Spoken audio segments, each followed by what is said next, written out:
Hello. First of all, I want to tell you I'm going to be talking about Canada.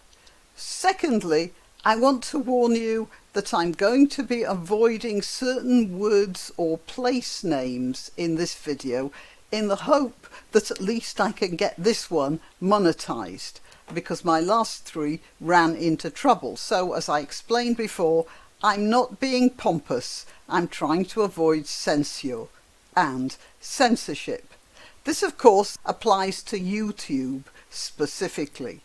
I'm also on Rumble, BitChute and Minds, and they don't have a problem with what I say. And my name there is Graniopteryx. And I do hope that you would help me out by clicking like, by subscribing and by sharing. By the way, this also applies particularly to YouTube. They keep shaving the subscriptions, so please check if you are subscribed that you're still subscribed. That's by no means a given. Now, back to Canada. I don't know how much you've heard of this because it's not getting much traction in the general news, and that pun, by the way, was intended. I expect you to laugh uproariously.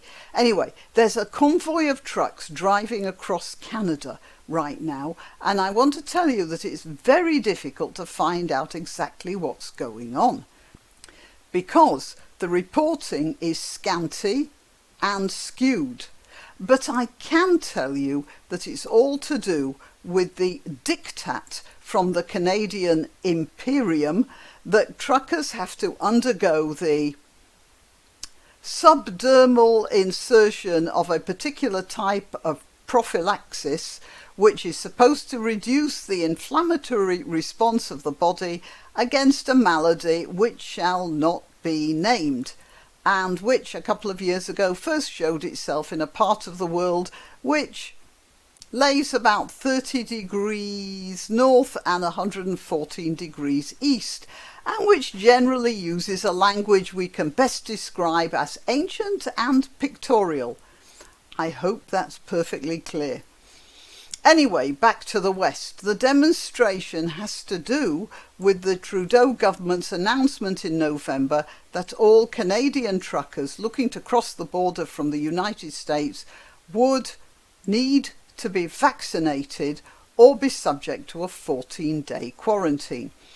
And the video I'm going to play is from Rebel Media. I do hope they don't mind me recycling it here, because it forcibly shows the strength of opinion among some of the truckers.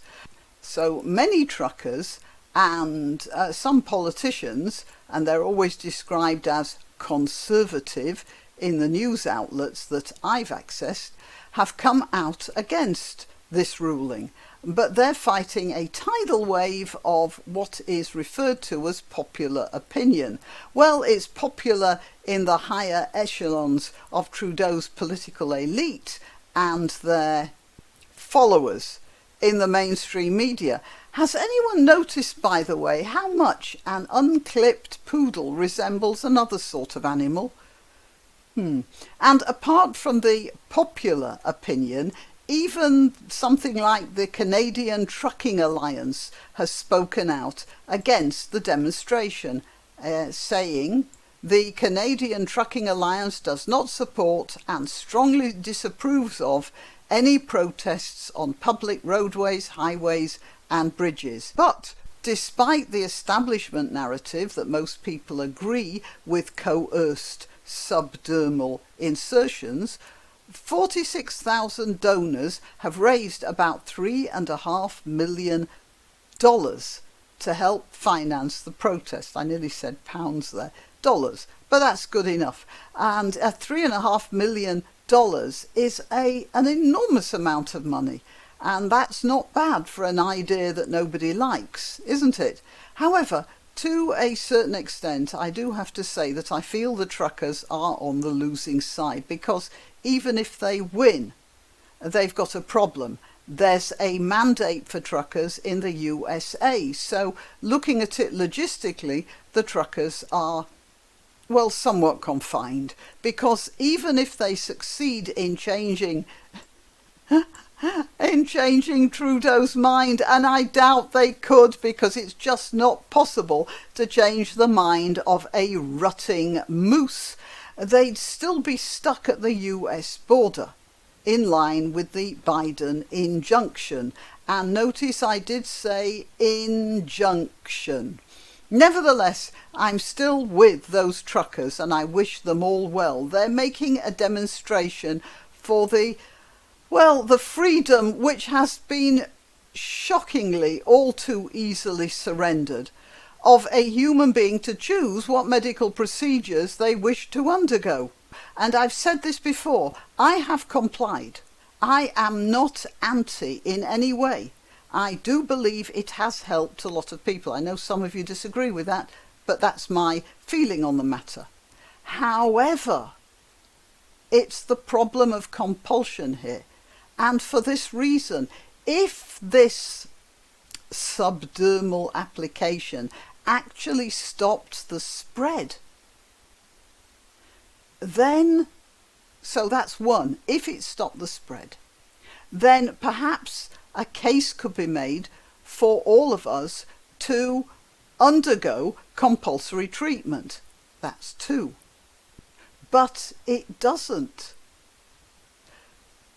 So there isn't. Why not treat yourself or a favoured relative or friend to these magnificent examples of merch? The mugs and t-shirts come in the Graniopteryx design or Grambo with a firearm or the more deadly knitting needles. Go to www.graniopteryx.com and whatever platform you're watching this on, please click like, subscribe and share, share, share.